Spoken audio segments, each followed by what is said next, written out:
स्वामी विवेकानंद द्वारा रचित राजयोग पातंजल योगसूत्र विभूतिपाद सूत्र नंबर 39। बंध कारण शैथिल्यात् प्रचार संवेदनात् च चित्तस्य पर शरीर आवेश। अर्थात जेतेबेले चित्तर बंधनर कारण शिथिल हो जाए और चित्तर प्रचार स्थान गुड़िक अर्थात शरीरस्थ नाड़ी समूह को अवगत हुअन्ति सेतेबेले से अन्यर शरीर मध्यरे प्रवेश करिपारन्ति। जगी अन्य एक देहरे अवस्थान करी सेही देहरे क्रियाशील रहिले मध्य कौनसी मृत देहरे प्रवेश करी ताहाको जाग्रत करी गतिशील करिपारन्ति अथवा से कौनसी जीवित शरीर मध्यरे प्रवेश करी सेही देहस्थ मन और इंद्रियगण को रुद्ध करी सामयिक भावे सेही शरीर मध्य देई कार्य करिपारन्ति। प्रकृति और पुरुषर विवेक ज्ञान लाभ कले तांग पक्षरे यह संभव हो पारे। से अन्य शरीर रे प्रवेश करने को इच्छा कले सेही शरीर रे संयम प्रयोग कले यह सिद्ध हेब। कारण तांकर आत्मा केवल सर्वव्यापी ताहा नुहे, तांकर मन मध्य सर्वव्यापी। अवश्य योगीगणों मतरे ताहा से सर्वव्यापी मनर एक अंश मात्र। वर्तमान किंतु ताहा केवल यही शरीरर स्नायुमंडली मध्य देई कार्य करिपारे। किंतु योगी जेतेबेले स्नायवीय प्रवाह गुड़िकरू निजको मुक्त करिपारन्ति सेतेबेले से अन्यान्य वस्तु बा शरीर द्वारा मध्य कार्य करिपारन्ति। सूत्र नंबर 40। उदान जयात् जल पंक कंटकादिषु संग उत्क्रांति च। अर्थात उदान नामक स्नायु प्रवाह जय करिपारिले जगी जलरे बा पंकरे मग्न होती नहीं, से कंटक उपरे भ्रमण करिपारन्ति और इच्छा मृत्यु लाभ करन्ति। उदान नामक जो स्नायवीय शक्ति प्रवाह फुसफुस और शरीर उपरिस्थ समग्र अंश को नियमित करे जगी जेतेबेले ताहा जय करिपारन्ति सेतेबेले से अतिशय लघु हो जाती, से आउ जलरे मग्न होती नहीं। कंटक उपरे और तरबारी धार उपरे अनायासरे चली पारन्ति, अग्नि मध्यरे दंडायमान रही पारन्ति एवं इच्छा मात्रे एही शरीर त्याग करिपारन्ति। सूत्र नंबर 41।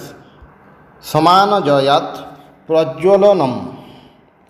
अर्थात समान प्रवाह को जय कले से ज्योति द्वारा बेष्टित हो रहती। ए अवस्था से जेतेबेले इच्छा करती सेतेबेले ही तांग शरीररू ज्योति निर्गत हुई। सूत्र नंबर 42। श्रोत्र आकाशयोः संबंध संयमात् दिव्यं श्रोत्रम। अर्थात कर्ण और आकाशर परस्पर जो संबंध अच्छी ता उपरे संयम कले दिव्य श्रवण शक्ति लाभ हुए। यही आकाश और ताहाको अनुभव करिवार यंत्र स्वरूप कर्ण रही अछि। यह गुड़िक उपरे संयम कले जगी दिव्य श्रवण शक्ति लाभ करती सेतेबेले से समग्र शब्द शुणी पारती। बहु दूर रे कौनसी कथबार्ता बा शब्द हेले ताहा मध्य से शुणी पारती। सूत्र नंबर 43। काय आकाशयोः संबंध संयमात् लघुतूल समापत्तेः च आकाश गमनम। अर्थात शरीर और आकाशर संबंध उपरे चित्त संयम करी एवं तुड़ा परी निजको लघु भावना करी जगी आकाश मध्य देई गमन करिपारन्ति। आकाश ही एई शरीरर उपादान। आकाश ही एक विशेष रूप रे एई शरीर होइछि। जदि जगी शरीरर उपादान एई आकाश धातु उपरे संयम प्रयोग करन्ति तेबे से आकाश परी लघुता प्राप्त हुअन्ति और वायु मध्य देई जेउठाकु इच्छा जाइपारन्ति। सूत्र नंबर 44। बहिः अकल्पिता वृत्तिः महाविदेहा ततः प्रकाश आवरण क्षयः। अर्थात देह बाहरे मनर जो यथार्थ वृत्ति अर्थात मनर धारणा ताहार नाम महाविदेह। ता उपरे संयम प्रयोग कले प्रकाशर जो आवरण ताहा क्षय हो जाए। मन अज्ञतावशत विवेचना करे जे ସେ ଏହି ଦେହ ମଧ୍ୟ ଦେଇ କାର୍ଯ୍ୟ କରୁଛି। ଯଦି ମନ ସର୍ବବ୍ୟାପୀ ହୁଏ ତେବେ ମୁଁ କେବଳ ଏକ ପ୍ରକାର ସ୍ନାୟୁମଣ୍ଡଳୀ ଦ୍ୱାରା ଆବଦ୍ଧ ରହିବି କାହିଁକି? ଅଥବା ଏହି ଅହଂକୁ ଗୋଟିଏ ଶରୀରରେ ହିଁ ଆବଦ୍ଧ କରି ରଖିବି କାହିଁକି? ଏହାର ତ କୌଣସି ଯୁକ୍ତି ଦେଖିବାକୁ ମିଳେ ନାହିଁ। ଯୋଗୀ ଚାହାନ୍ତି ଯେଉଁଠାରେ ଇଚ୍ଛା ସେଠାରେ ଏହି ଅହଂଭାବ ଅର୍ଥାତ୍ ମୁତ୍ୱ ଅନୁଭବ କରିବେ। ଅହଂଭାବ ଚାଲିଯାଇ ଯେଉଁ ମାନସିକ ବୃତ୍ତି ପ୍ରବାହ ଏହି ଦେହରେ ଜାଗ୍ରତ ହୁଏ ତାହାକୁ ଅକଳ୍ପିତା ବୃତ୍ତି ବା ମହାବିଦେହ କହନ୍ତି। ଯେତେବେଳେ ସେ ତା ଉପରେ ସଂଯମ କରିପାରନ୍ତି ସେତେବେଳେ ପ୍ରକାଶର ସକଳ ଆବରଣ ଚାଲିଯାଏ ଏବଂ ସମଗ୍ର ଅନ୍ଧକାର ଓ ଅଜ୍ଞାନ ଦୂରୀଭୂତ ହୁଏ। ସମସ୍ତ ପଞ୍ଚଭୂତ ତାଙ୍କ ନିକଟରେ ଚୈତନ୍ୟମୟ ବୋଲି ବୋଧ ହୁଏ। ସୂତ୍ର ନମ୍ବର 45। ସ୍ଥୂଳ ସ୍ୱରୂପ ସୂକ୍ଷ୍ମ ଅନ୍ୱୟ ଅର୍ଥବତ୍ତ୍ୱ ସଂୟମାତ୍ ଭୂତଜୟ। ଅର୍ଥାତ୍ ଭୂତଗଣଙ୍କ ସ୍ଥୂଳ ସ୍ୱରୂପ ସୂକ୍ଷ୍ମ ଅନ୍ୱୟ ଓ ଅର୍ଥବତ୍ତ୍ୱ ଏହି କେତୋଟି ଉପରେ ସଂଯମ କଲେ ସମଗ୍ର ଭୂତ ଜୟ କରାହୁଏ। ଯୋଗୀ ସମଗ୍ର ଭୂତ ଉପରେ ସଂଯମ କରନ୍ତି। ପ୍ରଥମେ ସ୍ଥୂଳ ଭୂତ ଉପରେ, ତାପରେ ତାହାର ସୂକ୍ଷ୍ମ ଅବସ୍ଥା ଉପରେ ସଂଯମ କରନ୍ତି। ଏକ ସମ୍ପ୍ରଦାୟର ବୌଦ୍ଧଗଣ ଏହି ସଂଯମଟିକୁ ବିଶେଷ ଭାବେ ଗ୍ରହଣ କରିଥାନ୍ତି। ଗୋଟିଏ ମାଟିର ପିଣ୍ଡୁଳା ନେଇ ତା ଉପରେ ସେମାନେ ସଂଯମ ପ୍ରୟୋଗ କରନ୍ତି। କ୍ରମଶଃ ତାହା ଯେଉଁ ସକଳ ସୂକ୍ଷ୍ମ ଭୂତରେ ନିର୍ମିତ ତାହା ସେମାନେ ଜାଣିପାରନ୍ତି। ସେତେବେଳେ ହିଁ ସେମାନେ ଏହି ଭୂତ ଉପରେ ଶକ୍ତି ଲାଭ କରନ୍ତି। ସମଗ୍ର ଭୂତ ପକ୍ଷରେ ହିଁ ଏହିପରି ବୁଝିବାକୁ ହେବ। ଯୋଗୀ ଏଗୁଡ଼ିକ ସମସ୍ତ ହିଁ ଜୟ କରିପାରନ୍ତି। ସୂତ୍ର ନମ୍ବର 46। ତତଃ ଅଣିମାଦି ପ୍ରାଦୁର୍ଭାବଃ କାୟ ସମ୍ପତ୍ ତଦ୍ଧର୍ମ ଅନଭିଘାତଶ୍ଚ। ଅର୍ଥାତ୍ ସେଥିରୁ ହିଁ ଅଣିମା ଇତ୍ୟାଦି ସିଦ୍ଧିର ଆବିର୍ଭାବ ହୁଏ, କାୟ ସମ୍ପତ୍ ଲାଭ ହୁଏ ଓ ସମସ୍ତ ଶାରୀରିକ ଧର୍ମର ଅନଭିଘାତ ହୁଏ ଅର୍ଥାତ୍ ଧ୍ୱଂସ ହୁଏ ନାହିଁ। ଏହାର ଅର୍ଥ ଏହି ଯେ ଯୋଗୀ ଅଷ୍ଟସିଦ୍ଧି ଲାଭ କରନ୍ତି। ସେ ନିଜକୁ ଇଚ୍ଛା ଅନୁସାରେ ଅଣୁ କରିପାରନ୍ତି, ଖୁବ୍ ବୃହତ୍ କରିପାରନ୍ତି, ପୃଥିବୀ ପରି ଗୁରୁ ଓ ବାୟୁ ପରି ଲଘୁ କରିପାରନ୍ତି, ଯାହା ଉପରେ ଇଚ୍ଛା ପ୍ରଭୁତ୍ୱ କରିପାରନ୍ତି, ଯାହା ଇଚ୍ଛା ତାହା ହିଁ ଜୟ କରିପାରନ୍ତି। ତାଙ୍କ ଇଚ୍ଛାରେ ସିଂହ ତାଙ୍କ ପଦତଳେ ମେଷ ପରି ଶାନ୍ତ ଭାବରେ ବସି ରହିବ ଓ ତାଙ୍କର ସମସ୍ତ ବାସନା ହିଁ ତାଙ୍କର ଇଚ୍ଛା ଅନୁସାରେ ପରିପୂର୍ଣ୍ଣ ହେବ। ସୂତ୍ର ନମ୍ବର 47। ରୂପ ଲାବଣ୍ୟ ବଳ ବଜ୍ର ସଂଘନନତ୍ୱାନି କାୟ ସମ୍ପତ୍। ଅର୍ଥାତ୍ କାୟ ସମ୍ପତ୍ କହିଲେ ସୌନ୍ଦର୍ଯ୍ୟ, ସୁନ୍ଦର ଅଙ୍ଗକାନ୍ତି, ବଳ ଓ ବଜ୍ରବତ୍ ଦୃଢ଼ତା ବୁଝାଏ। ସେତେବେଳେ ଶରୀର ଅବିନାଶୀ ହୋଇଯାଏ, କେହି ତାହାର କୌଣସି କ୍ଷତି କରିପାରେ ନାହିଁ। ଯୋଗୀ ଯଦି ଇଚ୍ଛା ନ କରନ୍ତି ତେବେ କିଛି ତାଙ୍କ ଶରୀରକୁ ବିନାଶ କରିପାରେ ନାହିଁ। କାଳଦଣ୍ଡ ଭଙ୍ଗ କରି ସେ ଏହି ଜଗତରେ ସଶରୀରରେ ବାସ କରନ୍ତି। ବେଦରେ ଲିଖିତ ଅଛି, ସେହି ବ୍ୟକ୍ତିଙ୍କର ରୋଗ, ମୃତ୍ୟୁ ଅଥବା କୌଣସି କ୍ଲେଶ ହୁଏ ନାହିଁ। ସୂତ୍ର ନମ୍ବର 48। ଗ୍ରହଣ ସ୍ୱରୂପ ସ୍ମିତା ଅନ୍ୱୟ ଅର୍ଥବତ୍ତ୍ୱ ସଂୟମାତ୍ ଇନ୍ଦ୍ରିୟ ଜୟ। ଅର୍ଥାତ୍ ଇନ୍ଦ୍ରିୟଗଣଙ୍କର ବାହ୍ୟ ପଦାର୍ଥ ଅଭିମୁଖୀ ଗତି, ତତ୍ଜନିତ ଜ୍ଞାନ, ଏହି ଜ୍ଞାନରୁ ବିକଶିତ ଅହଂ ପ୍ରତ୍ୟୟ, ସେମାନଙ୍କର ତ୍ରିଗୁଣମୟତ୍ୱ ଓ ଭଗଦାତୃତ୍ୱ ଏହି କେତୋଟି ଉପରେ ସଂଯମ କଲେ ଇନ୍ଦ୍ରିୟ ଜୟ ହୁଏ। ବାହ୍ୟ ବସ୍ତୁର ଅନୁଭୂତି ସମୟରେ ଇନ୍ଦ୍ରିୟଗଣ ମନରୁ ବାହାରକୁ ଯାଇ ବିଷୟ ଦିଗକୁ ଧାବମାନ ହୁଅନ୍ତି। ସେଥିରୁ ହିଁ ଉପଲବ୍ଧି ଓ ଅସ୍ମିତାର ଉତ୍ପତ୍ତି ହୁଏ। ଯେତେବେଳେ ଯୋଗୀ ସେଗୁଡ଼ିକ ଉପରେ ଏବଂ ଅନ୍ୟ ଦୁଇଟି ଉପରେ ମଧ୍ୟ କ୍ରମେ କ୍ରମେ ସଂଯମ ପ୍ରୟୋଗ କରନ୍ତି ସେତେବେଳେ ସେ ଇନ୍ଦ୍ରିୟ ଜୟ କରନ୍ତି। ଯେକୌଣସି ବସ୍ତୁ ତୁମେ ଦେଖୁଛ ବା ଅନୁଭବ କରୁଛ, ଯଥା ଖଣ୍ଡିଏ ପୁସ୍ତକ, ତାହାକୁ ନେଇ ତା ଉପରେ ସଂଯମ ପ୍ରୟୋଗ କର। ତାପରେ ପୁସ୍ତକ ରୂପକ ଯେଉଁ ଜ୍ଞାନ ରହିଛି ତା ଉପରେ ମଧ୍ୟ ସଂଯମ ପ୍ରୟୋଗ କର। ଏହି ଅଭ୍ୟାସ ଦ୍ୱାରା ସମୁଦାୟ ଇନ୍ଦ୍ରିୟକୁ ଜୟ କରାଯାଏ। ସୂତ୍ର ନମ୍ବର 49। ତତଃ ମନୋଜବିତ୍ୱଂ ବିକରଣ ଭାବ ପ୍ରଧାନ ଜୟଶ୍ଚ। ଅର୍ଥାତ୍ ସେଥିରୁ ଦେହରେ ମନ ପରି ବେଗ, ଇନ୍ଦ୍ରିୟଗଣଙ୍କର ଦେହ ନିରପେକ୍ଷ ଶକ୍ତି ଲାଭ ଓ ପ୍ରକୃତି ଜୟ ହୋଇଥାଏ। ଯେପରି ଭୂତଜୟ ଦ୍ୱାରା କାୟ ସମ୍ପତ୍ତି ଲାଭ ହୁଏ, ସେହିପରି ଇନ୍ଦ୍ରିୟ ସଂଯମ ଦ୍ୱାରା ପୂର୍ବୋକ୍ତ ଶକ୍ତି ସମସ୍ତ ଲାଭ ହୋଇଥାଏ। ସୂତ୍ର ନମ୍ବର 50। ସତ୍ତ୍ୱପୁରୁଷ ଅନ୍ୟତା ଖ୍ୟାତି ମାତ୍ରସ୍ୟ ସର୍ବଭାବ ଅଧିଷ୍ଠାତୃତ୍ୱଂ ସର୍ବଜ୍ଞାତୃତ୍ୱଂ ଚ।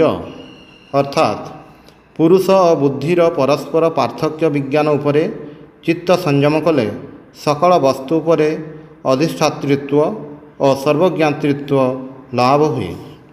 ଯେତେବେଳେ ପ୍ରକୃତି ଜୟ କରାହୋଇଯାଇଛି ଓ ପୁରୁଷ ପ୍ରକୃତିର ଭେଦ ଉପଲବ୍ଧ ହୋଇଛି, ଅର୍ଥାତ୍ ଜଣାଯାଇଛି ଯେ ପୁରୁଷ ଅବିନାଶୀ, ପବିତ୍ର ଓ ପୂର୍ଣ୍ଣ ସ୍ୱରୂପ, ସେତେବେଳେ ସର୍ବଶକ୍ତିମତ୍ତା ଓ ସର୍ବଜ୍ଞତା ଲାଭ ହୁଏ। ସୂତ୍ର ନମ୍ବର 51। ତତ୍ ବୈରାଗ୍ୟାତ୍ ଅପି ଦୋଷ ବିଚକ୍ଷୟେ କୈବଲ୍ୟମ୍। ଅର୍ଥାତ୍ ଏଗୁଡ଼ିକୁ ମଧ୍ୟ ତ୍ୟାଗ କରିପାରିଲେ ଦୋଷର ବୀଜ କ୍ଷୟ ହୋଇଯାଏ, ସେତେବେଳେ ହିଁ କୈବଲ୍ୟ ଲାଭ ହୁଏ। ଏହି ଅବସ୍ଥାରେ ସାଧକ କୈବଲ୍ୟ ଲାଭ କରନ୍ତି, ସ୍ୱାଧୀନ ଓ ମୁକ୍ତ ହୋଇଯାନ୍ତି। ଯେତେବେଳେ ସେ ସର୍ବଶକ୍ତିମତ୍ତା ଓ ସର୍ବଜ୍ଞତା ଶକ୍ତି ଦୁଇଟି ମଧ୍ୟ ତ୍ୟାଗ କରନ୍ତି, ସେତେବେଳେ ସମଗ୍ର ଭୋଗ ଏପରିକି ଦେବଗଣକୃତ ପ୍ରଲୋଭନ ମଧ୍ୟ ସେ ଅତିକ୍ରମ କରିପାରନ୍ତି। ଯେତେବେଳେ ଯୋଗୀ ଏହି ସମସ୍ତ ଅଦ୍ଭୁତ କ୍ଷମତା ଲାଭ କରି ମଧ୍ୟ ଏସବୁକୁ ପରିତ୍ୟାଗ କରନ୍ତି, ସେତେବେଳେ ହିଁ ସେ ସେହି ଚରମ ଲକ୍ଷ୍ୟରେ ଉପନୀତ ହୁଅନ୍ତି। ବାସ୍ତବିକ ଶକ୍ତିଗୁଡ଼ିକ କ'ଣ? କେବଳ ବିକାର ମାତ୍ର। ସ୍ୱପ୍ନ ଅପେକ୍ଷା ଏଗୁଡ଼ିକ କୌଣସି ଅଂଶରେ ବଡ଼ ନୁହନ୍ତି। ସର୍ବଶକ୍ତିମତ୍ତା ମଧ୍ୟ ସ୍ୱପ୍ନତୁଲ୍ୟ। ତାହା କେବଳ ମନ ଉପରେ ନିର୍ଭର କରେ।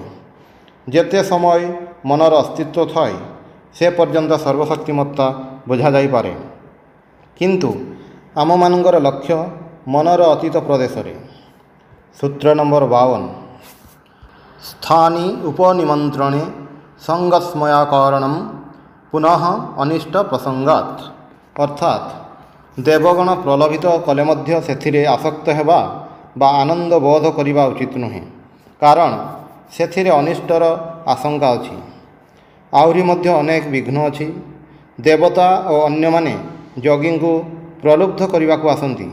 ସେମାନେ ଇଚ୍ଛା କରନ୍ତି ନାହିଁ ଯେ କେହି ସମ୍ପୂର୍ଣ୍ଣ ରୂପେ ମୁକ୍ତ ହୋଇଯାଉ। ଆମେ ଯେପରି ଈର୍ଷାପରାୟଣ, ଦେବତାମାନେ ମଧ୍ୟ ସେହିପରି, ବରଂ ବେଳେବେଳେ ଆମ ଅପେକ୍ଷା ଅଧିକ। କାଳେ ପଦଭ୍ରଷ୍ଟ ହେବେ, ସେହି ଭୟରେ ସେମାନେ ଅତିଶୟ ଭୀତ। ଯେଉଁ ସକଳ ଯୋଗୀ ସମ୍ପୂର୍ଣ୍ଣ ସିଦ୍ଧ ହୋଇପାରନ୍ତି ନାହିଁ, ମୃତ୍ୟୁ ପରେ ସେହିମାନେ ହିଁ ଦେବତା ହୁଅନ୍ତି। ସେମାନେ ସିଧାସଳଖ ପଥ ଛାଡ଼ି ପାର୍ଶ୍ୱସ୍ଥ ଏକ ଗଳି ପଥରେ ଅଗ୍ରସର ହୁଅନ୍ତି ଏବଂ ଏହି କ୍ଷମତାଗୁଡ଼ିକ ଲାଭ କରନ୍ତି।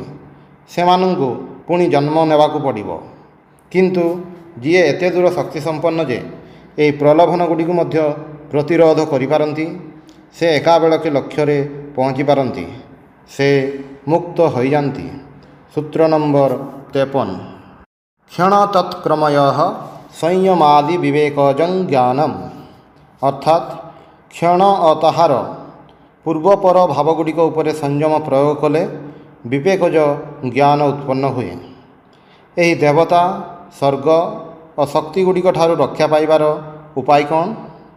ବିବେକ ବଳରେ ଯେତେବେଳେ ସତ୍ ଅସତ୍ ବିଚାର ଶକ୍ତି ଜାତ ହୁଏ, ସେତେବେଳେ ହିଁ ସକଳ ବିଘ୍ନ ଚାଲିଯିବ। ଯେଉଁଥିରେ ବିବେକ ଜ୍ଞାନ ଦୃଢ଼ ହୋଇପାରେ, ଏହି ଉଦ୍ଦେଶ୍ୟରେ ଏହି ସଂଯମ ବିଷୟକ ଉପଦେଶ ପ୍ରଦତ୍ତ ହେଲା। କ୍ଷଣ ଅର୍ଥାତ୍ କାଳର ସୂକ୍ଷ୍ମତମ ଅଂଶର ଏବଂ ଏହାର ପୂର୍ବାପର ଭାବଗୁଡ଼ିକ ଉପରେ ସଂଯମ ଦ୍ୱାରା ଏହା ହୋଇଥାଏ। ସୂତ୍ର ନମ୍ବର 54। ଜାତି ଲକ୍ଷଣ ଦେଶୈ ଅନ୍ୟତା ଅନବଚ୍ଛେଦାତ୍ ତୁଲ୍ୟୟଃ ତତଃ ପ୍ରତିପତ୍ତିଃ। ଅର୍ଥାତ୍ ଜାତି, ଲକ୍ଷଣ ଓ ଦେଶ ଦ୍ୱାରା ଯେଉଁମାନଙ୍କୁ ପୃଥକ୍ କରାଯାଏ ନାହିଁ ଏବଂ ସେଥିପାଇଁ ତୁଲ୍ୟ ବୋଧ ହୁଏ, ସେମାନଙ୍କୁ ମଧ୍ୟ ଏହି ପୂର୍ବୋକ୍ତ ସଂଯମ ଦ୍ୱାରା ପୃଥକ୍ କରି ଜଣାଯାଇପାରେ। ଆମେ ଯେଉଁ ଦୁଃଖ ଭୋଗ କରୁ, ତାହା ସତ୍ୟ ଓ ଅସତ୍ୟ ମଧ୍ୟରେ ଥିବା ପାର୍ଥକ୍ୟ ଦୃଷ୍ଟିର ଅଭାବ ରୂପକ ଅଜ୍ଞତାରୁ ହିଁ ଉତ୍ପନ୍ନ ହୋଇଥାଏ। ଆମେ ସମସ୍ତେ ହିଁ ମନ୍ଦକୁ ଭଲ ବୋଲି, ସ୍ୱପ୍ନକୁ ସତ୍ୟ ବୋଲି ଗ୍ରହଣ କରୁ। ଆତ୍ମା ହିଁ ଏକମାତ୍ର ସତ୍ୟ, ଏହା ଆମେ ବିସ୍ମୃତ ହୋଇଛୁ। ଶରୀର ମିଥ୍ୟା ସ୍ୱପ୍ନ ମାତ୍ର। ଆମେ ଭାବୁ ଆମେ ଶରୀର, ସୁତରାଂ ଦେଖାଗଲା ଏହି ଅବିବେକ ହିଁ ଦୁଃଖର କାରଣ। ଏହି ଅବିବେକ ପୁଣି ଅବିଦ୍ୟାରୁ ପ୍ରସୂତ। ବିବେକ ସଙ୍ଗେ ସଙ୍ଗେ ବଳ ମଧ୍ୟ ଆସେ। ସେତେବେଳେ ଆମେ ଏହି ଶରୀର, ସ୍ୱର୍ଗ ଓ ଦେବାଦିଙ୍କ କଳ୍ପନା ପରିହାର କରିବା ପାଇଁ ସମର୍ଥ ହେଉ। ଜାତି, ଚିହ୍ନ ଓ ସ୍ଥାନ ଦ୍ୱାରା ଆମେ ବସ୍ତୁଗୁଡ଼ିକୁ ପୃଥକ୍ କରିଥାଉ। ଉଦାହରଣ ସ୍ୱରୂପ ଗୋଟିଏ ଗାଈ କଥା ଧରାଯାଉ। କୁକୁରଠାରୁ ଗାଈର ଭେଦ ଜାତିଗତ। ଦୁଇଟି ଗାଈଙ୍କ ମଧ୍ୟରେ ଆମେ କିପରି ପରସ୍ପର ପ୍ରଭେଦ କରିଥାଉ? ଚିହ୍ନ ଦ୍ୱାରା। ପୁନଶ୍ଚ ଦୁଇଟି ବସ୍ତୁ ସର୍ବାଂଶରେ ସମାନ ହେଲେ ଆମେ ସ୍ଥାନଗତ ଭେଦ ଦ୍ୱାରା ସେଗୁଡ଼ିକୁ ପୃଥକ୍ କରିପାରୁ। କିନ୍ତୁ ଯେତେବେଳେ ବସ୍ତୁ ସକଳ ଏପରି ମିଶିଥାଏ ଯେ ଭେଦ କରିବାର ଏହି ଭିନ୍ନ ଭିନ୍ନ ଉପାୟଗୁଡ଼ିକ କୌଣସି କାମରେ ଆସେ ନାହିଁ, ସେତେବେଳେ ପୂର୍ବୋକ୍ତ ସାଧନ ପ୍ରଣାଳୀ ଅଭ୍ୟାସ ଦ୍ୱାରା ଲବ୍ଧ ବିବେକ ବଳରେ ଆମେ ସେଗୁଡ଼ିକୁ ପୃଥକ୍ କରିପାରୁ। ଯୋଗୀମାନଙ୍କର ଉଚ୍ଚତମ ଦର୍ଶନ ଏହି ସତ୍ୟ ଉପରେ ସ୍ଥାପିତ ଯେ ପୁରୁଷ ଶୁଦ୍ଧ ସ୍ୱଭାବ ଓ ସଦା ପୂର୍ଣ୍ଣ ସ୍ୱରୂପ ଏବଂ ବିଶ୍ୱଜଗତ ମଧ୍ୟରେ ତାହା ହିଁ ଏକମାତ୍ର ଅମିଶ୍ର ବସ୍ତୁ। ଶରୀର ଓ ମନ ମିଶ୍ର ପଦାର୍ଥ, ତଥାପି ଆମେ ସର୍ବଦା ହିଁ ଆମମାନଙ୍କୁ ତାହା ସହିତ ମିଶାଇ ପକାଉଛୁ। ଆମମାନଙ୍କର ମହାଭ୍ରମ ଏହି ଯେ ଏହି ପାର୍ଥକ୍ୟ ଜ୍ଞାନ ନଷ୍ଟ ହୋଇଯାଇଛି। ଯେତେବେଳେ ଏହି ବିବେକ ଶକ୍ତି ଲାଭ ହୁଏ, ସେତେବେଳେ ମନୁଷ୍ୟ ଦେଖିବାକୁ ପାଏ ଯେ ଜଗତର ବାହ୍ୟ ଓ ଅନ୍ତର ସକଳ ବସ୍ତୁ ହିଁ ମିଶ୍ର ପଦାର୍ଥ। ସୁତରାଂ ଏଗୁଡ଼ିକ ପୁରୁଷ ହୋଇପାରନ୍ତି ନାହିଁ। ସୂତ୍ର ନମ୍ବର 55। ତାରକଂ ସର୍ବବିଷୟଂ ସର୍ବଥା ବିଷୟଂ ଅକ୍ରମଂ ଚେତି ବିବେକଜଂ ଜ୍ଞାନମ୍। ଅର୍ଥାତ୍ ଯେଉଁ ବିବେକ ଜ୍ଞାନ ସକଳ ବସ୍ତୁ ଓ ବସ୍ତୁର ସର୍ବବିଧ ଅବସ୍ଥାକୁ ଯୁଗପତ୍ ଗ୍ରହଣ କରିପାରେ, ତାହାକୁ ତାରକ ଜ୍ଞାନ କହନ୍ତି। ତାରକ ଅର୍ଥ ହେଉଛି ଯାହା ଯୋଗୀକୁ ସଂସାରରୁ ଅର୍ଥାତ୍ ଜନ୍ମ ମୃତ୍ୟୁର ସାଗରରୁ ତାରଣ କରେ। ସମଗ୍ର ପ୍ରକୃତିର ସୂକ୍ଷ୍ମ ଓ ସ୍ଥୂଳ ସର୍ବବିଧ ଅବସ୍ଥା ଏହି ଜ୍ଞାନର ଆୟତ୍ତ ମଧ୍ୟରେ। ଏ ଜ୍ଞାନରେ କୌଣସି ପ୍ରକାର କ୍ରମ ନାହିଁ। ଏହା ସମଗ୍ର ବସ୍ତୁକୁ ଯୁଗପତ୍ ଏକ ଦୃଷ୍ଟିରେ ଗ୍ରହଣ କରିପାରେ। ସୂତ୍ର ନମ୍ବର 56। ସତ୍ତ୍ୱ ପୁରୁଷୟଃ ସୁଧି ସାମ୍ୟେ କୈବଲ୍ୟମ୍ ଇତି। ଅର୍ଥାତ୍ ଯେତେବେଳେ ସତ୍ତ୍ୱ ଓ ପୁରୁଷର ଶୁଦ୍ଧିର ସମତା ହୁଏ, ସେତେବେଳେ ହିଁ କୈବଲ୍ୟ ଲାଭ ହୁଏ। କୈବଲ୍ୟ ହିଁ ଆମମାନଙ୍କର ଲକ୍ଷ୍ୟ। ଯେତେବେଳେ ଆମେ ଏହି ଲକ୍ଷ୍ୟ ସ୍ଥଳରେ ପହଞ୍ଚୁ, ସେତେବେଳେ ଆତ୍ମା ବୁଝିପାରନ୍ତି ଯେ ସେ ଚିରକାଳ ଏକାକୀ, କେବଳ ଶୁଦ୍ଧ। ତାଙ୍କୁ ସୁଖୀ କରିବା ପାଇଁ ଆଉ କାହାରି ହେଲେ ପ୍ରୟୋଜନ ନାହିଁ।